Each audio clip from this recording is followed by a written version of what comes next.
Okay, so here's a wild idea for you.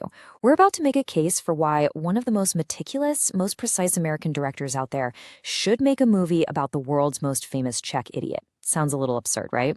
Well, that's exactly the point. And that quote? It pretty much tells you everything you need to know about the world we're about to march into. It's a place run by, well, just pure nonsense.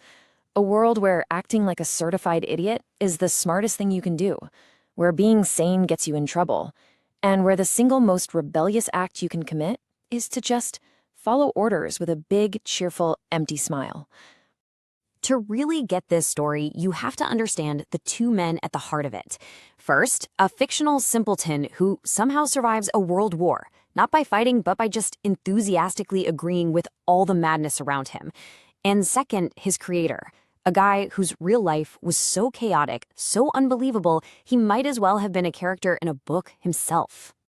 Beg to report, sirs, Jaroslav Hašek's life was basically a masterclass in how to survive when empires are collapsing all around you. This guy was an anarchist who became a Red Army commissar. He served in 3 different armies, mostly by deserting one to join the next. His entire life was one long, brilliant, and kind of chaotic prank played on the very tragic stage of history. And all this brings us to this one key idea. This strategy, so brilliant, it got its own name, Švejkism.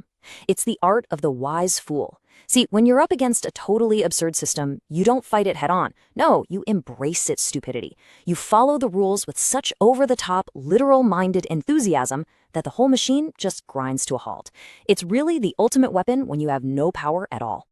So while Hašek was busy surviving real-world chaos by just diving right into it, an ocean away, a whole other kind of genius was getting ready to build his own perfectly controlled little worlds on screen.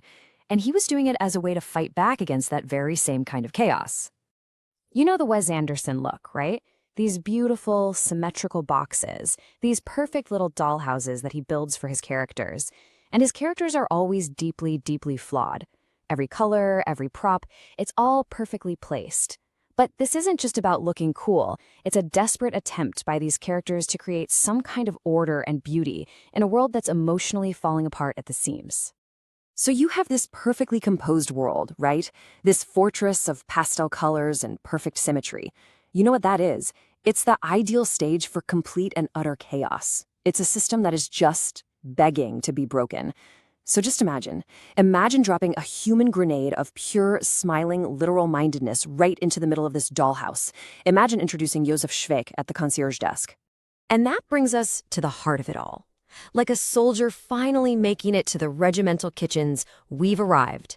This is the proposed union, the perfect collision between the ultimate agent of chaos and the ultimate architect of control, the fool and the formalist. If you look at them side by side, both Švejk and Anderson's characters are, in their own weird ways, masters of resistance. They're eccentrics in uniform fighting this losing battle against a reality that makes no sense. Švejk uses his feigned idiocy to take the system apart from the inside. Anderson's heroes, they use meticulous rituals and beautiful aesthetics as a shield to protect themselves from the world. They're just 2 different strategies for surviving the exact same kind of madness. It really is 2 sides of the same coin, isn't it? Švejk, with his rambling stories and that stupid grin, causes the whole perfectly ordered system to just short-circuit and implode on itself. And Wes Anderson, with his perfectly centered shots, shows us the immense pressure on that system. He highlights every little crack in that flawless, beautiful surface right before it all shatters. Which brings us to our final point, humbly submitting that this isn't just some fun, artsy thought experiment. We have to ask the big question. Why does any of this matter? Right here, right now, in our own meticulously ordered but also deeply chaotic world. Because, the world today has some deeply unsettling parallels to the world that created Švejk in the first place.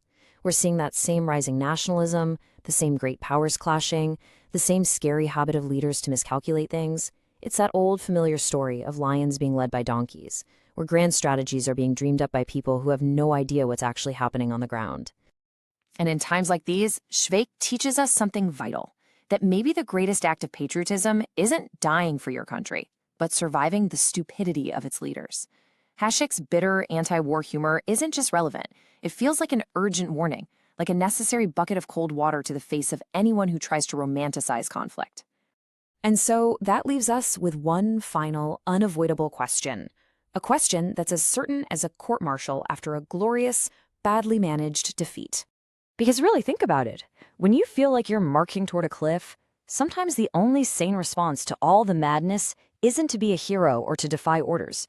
Sometimes it's just a little bit of malicious idiocy, a cheerful grin, and a whole lot of style.